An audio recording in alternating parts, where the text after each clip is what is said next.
తప్ప ఇంకొకటి మార్కెట్ చేయడని చెప్పేసి ఇవాళ మనం ఆలోచించినటువంటి పరిస్థితి. అందుకే రైతులందరూ దేశవ్యాప్తంగా ఉత్తర భారతం అంతా కూడా దద్దరిల్లే విధంగా పోరాటాలు కొనసాగిస్తున్నారు. ఈ రోజు కూడా ఇవాళ హర్యానా రాష్ట్రంలో ఢిల్లీకి సరిహద్దులో వెళ్లే వరకంటే ఫిరంగులతోని నీళ్ళ క్యాన్లతోని ఈ రైతులందరినీ చెదరగొడతా ఉన్నారు. ఇవాళ ఢిల్లీలో కూడా ఇప్పుడున్నటువంటి పరిస్థితుల్లో కూడా రైతుల మీద విపరీతమైనటువంటి నీళ్ళ దాడి చేస్తూ ఉన్నారు.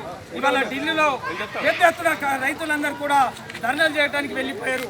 అటువంటి దశలో ఒక మగన కార్మికులు ఒక మగన రైతులు ఈ రెండు ఉమ్మడిగా పోరాటం చేస్తూ ఉన్నాయి.